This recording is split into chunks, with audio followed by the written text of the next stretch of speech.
छत्रपती शाहू महाराज यांच्या जयंतीनिमित्त भीमप्रेमी प्रतिष्ठानच्या वतीने 26 जून 2025 रोजी सकाळी 12:30 वाजता डॉक्टर बाबासाहेब आंबेडकर चौक सोलापूर येथे व्यसनमुक्त भारत अभियान कार्यक्रमाचे आयोजन करत व्यसनमुक्त फलक आणि बॅनर तयार करून विद्यार्थ्यांना आणि जाणाऱ्या नागरिकांना त्याचे महत्त्व सांगण्यात आले। प्रथमतः छत्रपती शाहू महाराज यांच्या प्रतिमेस दिव्यांग व्यक्तींकडून पुष्पहार घालून मानवंदना देण्यात आली। सदर कार्यक्रमास राष्ट्रवादी काँग्रेस महिला पार्टीच्या कार्याध्यक्षा चित्रा कदम, राष्ट्रवादी काँग्रेस पार्टी युवती अध्यक्षा किरण माशळकर, महाराष्ट्र प्रदेश अल्पसंख्याक विभाग उपाध्यक्ष अहमद शेख, सामाजिक कार्यकर्ते सचिन कदम, हनुमंतू माने, भीमप्रेमी प्रतिष्ठानचे संस्थापक अध्यक्ष विजुदा नागमोडे, अध्यक्ष रोहन सीताफळे, कार्याध्यक्ष प्रफुल्ल दिलपाक, राजू वाघमारे, नागेश कांबळे, आरती हब्बू, आशा वाघमारे, उज्ज्वला मुदगल, विजया कांबळे, आशाताई वाघमारे, दिव्यांग वासू होनकोंबडे व प्रतिष्ठानचे पदाधिकारी व कार्यकर्ते मोठ्या संख्येने उपस्थित होते। त्यांच्या जयंतीनिमित्त भीमप्रेमी प्रतिष्ठानच्या वतीनं आज माझ्या आपण बंधूंना भाव वाटप व त्यांचा प्रत्येक कार्यक्रम हे खरोखरच आदर्श घेण्यासारखा आहे। विद्यार्थ्यांना वया वाटप असेल, सचिन प्रत्येक वृक्षारोपण असेल, प्रत्येक कार्यक्रमाला आमची उपस्थिती असते, प्रत्येकाचीच असते। त्यांचे काम अतिशय खरोखरच एक आदर्श घेण्यासारखं काम असतं।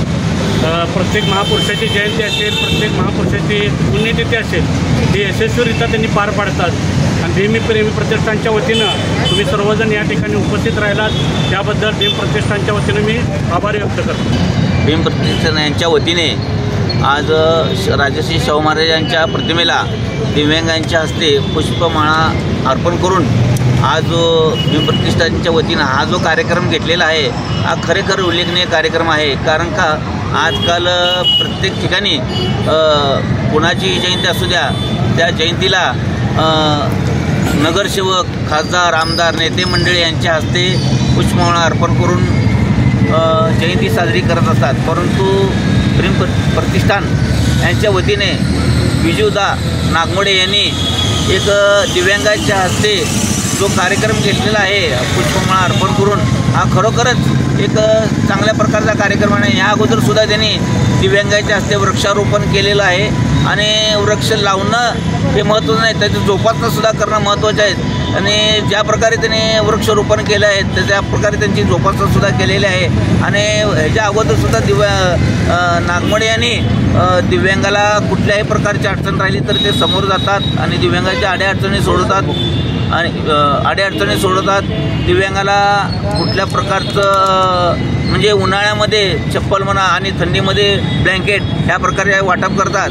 तसेच त्यांनी यावर्षी जो भारत व्यसनमुक्त हा जो कार्यक्रम राबवला आहे तो खरोखरच चांगला आहे।